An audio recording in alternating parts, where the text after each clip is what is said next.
कोरळे गावामध्ये आपले सर्वांचे सहकारी सोमेश्वर सहकारी साखर कारखान्याचे व्हाईस चेअरमन, माजी व्हाईस चेअरमन सुनील तात्यांची हिंदू श्रीगर धनगर महासंघाच्या अध्यक्षपदी निवड झाल्याबद्दल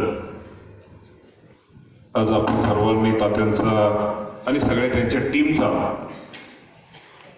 आज सत्कार समारंभ ठेवलेला आहे। या कार्यक्रमासाठी उपस्थित असलेले कार्यक्रमाचे अध्यक्ष आदरणीय पोपटरावजी गावडे साहेब, आदरणीय बाळासाहेब तात्या गावडे, आदरणीय संपत तात्या देवकाते, श्यामकाका काकडे, विश्वनाथ गावडे, आदरणीय गुलाबअण्णा गावडे, वामनरावजी पुरे साहेब, रघुनाथदादा भोसले, जयसिंगप्पा आटोळे, दिलीपदादा फरांदे, प्रमोदजी गावडे, डॉक्टर शिवाजी गावडे, संग्रामदादा सुरटे, भगवानराव नाजिरकर, रवी आटोळे, संदीपराव गावडे, संतोष खटके, महेश आटोळे, विजयरावजी सुरटे,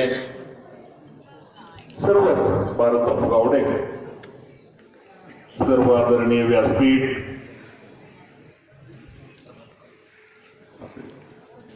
सर्व आदरणीय व्यासपीठ, उपस्थित सर्व बंधू आणि भगिनींनो, मी पहिल्यांदाच आपल्या सगळ्यांच्या वतीनं आमचे व्हाईस चेअरमन माजी गोपने सर त्यांचंही स्वागत करतो।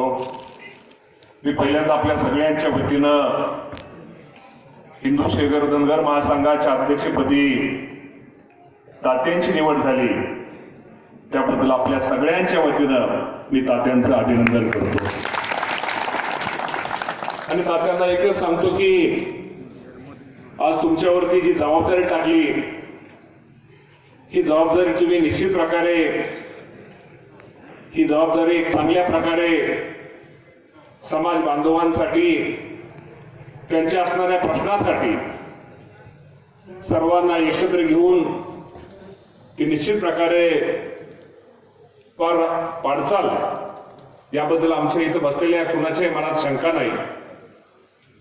बंधूंनो, मी आता सगळ्यांचं मगाशी भारत बापूंचं भाषण ऐकत होतो, मी तात्यांचं भाषण ऐकलं, संपत तात्यांचं भाषण ऐकलं। निश्चित प्रकारे आपल्या सगळ्यांकडून समाजाच्या खूप अपेक्षा आहेत आणि अपेक्षा पूर्ण करण्यासाठी निश्चित प्रकारे यासाठी तुम्हाला काही गोष्टीमध्ये झगडावं लागेल हे सुद्धा बंधूंनो आपल्या सगळ्यांच्या साक्षीनं मी तात्यांना सांगतो। संपत तात्यांनी सांगितलेली गोष्ट खरी आहे।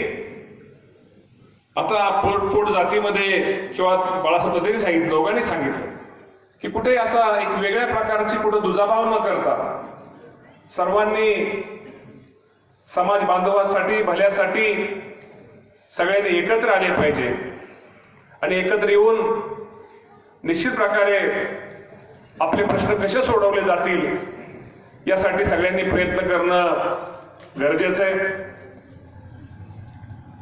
आपले अनेक प्रश्न आहेत, अनेक अडचणीत, युवकांचे अनेक प्रश्न आहेत। मगाशी तात्यांनी सांगितलं की 10 लाख रुपयाचं कर्ज बिगर व्याजी कर्जाचं व्याज हे सरकार भरणार आहे। त्याचप्रमाणे यशवंतराव चव्हाण मुक्त वसाहत योजना, कदाचित आपल्याला माहिती नसेल की साधारणतः 20 जणांनी जर एकत्र आलं तर त्या योजनेसाठी 88 लाख रुपये हे आपल्या सगळ्यांना बंधूंनो मिळणार आहेत। 4.5 लाख रुपये प्रत्येकी जागेसकट हे पण त्यासाठी सर्वांना एकत्र मिळणार आहे। अनेक योजना असतील, स्कॉलरशिपच्या असतील किंवा बाकीचं तात्यांनी सांगितलेली गोष्ट, संपत तात्यांनी सांगितलेली गोष्ट खरी आहे की आदरणीय पवार साहेबांनी सुद्धा त्यावेळेस मला वाटतं किती साली तात्या 89-90ला त्यामध्ये पवार साहेबांनी पण त्या योजनेसाठी पुढाकार पवार साहेबांनी घेतला होता. आणि बंधूंनो, आपल्याला मागाशी सांगितल्याप्रमाणे आपल्याला राजकारणाचे सगळे जोडे बाजूला ठेवायचे. आपल्याला पक्ष किंवा बाकीच्या गोष्टी बाजूला ठेवून जेणेकरून सर्व समाज, आपला धनगर समाजाच्या सगळ्या पोटजाती कशा एकत्र येतील आणि राजकारणात ज्याला कोणाला वेगळं, ज्याला शेवटी आपली वेगळी सगळ्यांची चुली वेगळी आहे. प्रत्येक गावचे प्रश्न, स्थानिक प्रश्न वेगळे. ज्याला कुठलाही जो कोण येतो त्याला प्रत्येकाला व्यक्ती स्वातंत्र्य आहे. परंतु निश्चित प्रकारे तात्या तुमच्याकडून खूप सगळ्यांच्या अपेक्षा आहेत. या अगोदर आदरणीय गुलाबांना गावडे यांनी पण चांगलं काम केलेलं आहे. भुरे साहेबांनी, वामनराव भुरे साहेबांनी पण चांगलं या महासंघाचं काम केलेलं आहे. निश्चित त्यांचा पण उपयोग आपण सगळ्यांनी त्यामध्ये हा घेतला गेला पाहिजे. मला वाटतं मागाशी तात्यांनी ज्यावेळेस मला वाटतं 10 लाखाचं सांगितलं, मला वाटतं दुसरा एक सरकारने निर्णय घेतला की या राज्यामध्ये जी मुलं मुलींची सोय, गैरसोय नेहमी आपण बघतो, यासाठी संपूर्ण महाराष्ट्रामध्ये 36 वसतिगृह बांधणार आहेत. त्यामध्ये 13 मुलांची, मला वाटतं निम्म मुलं आणि निम्मी मुली, असे साधारण तो पण निर्णय तो सुद्धा झालेला आहे. मला निश्चित प्रकारे सगळ्यांना सांगायचंय की आता तुमच्याकडून खूप अपेक्षा आहेत.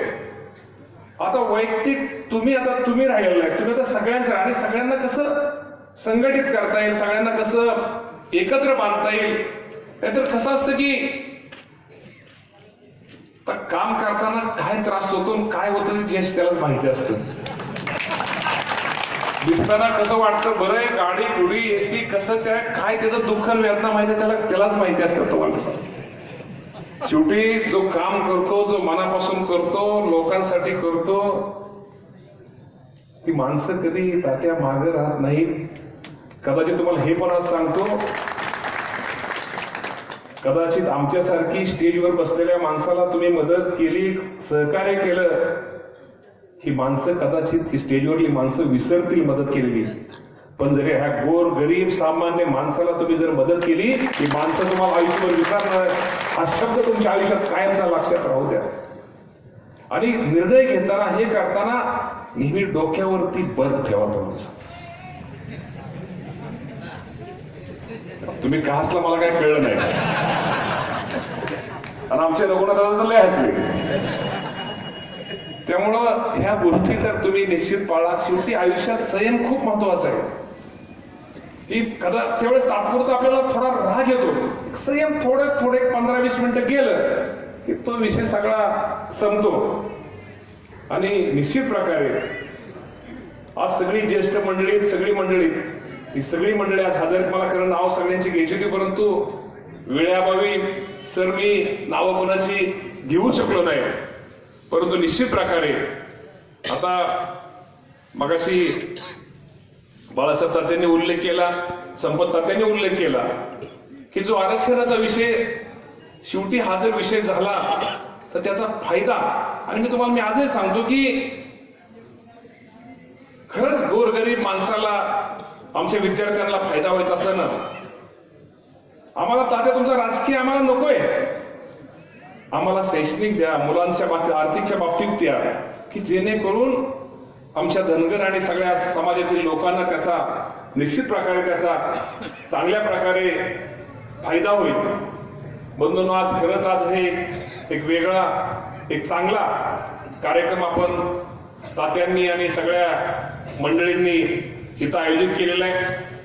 आणि आज ह्या चांगल्या कार्यक्रमाला आज बापू पण, मला वाटतं बापूंचं नाव राहिलं, बापू सगळी मंडळी इथं हजर आहेत. आपण सगळ्यांनी, आम्हा इंदापूरकरांना मला आपण सगळ्यांनी बोलवलं, त्याबद्दलही मी आपल्या सगळ्या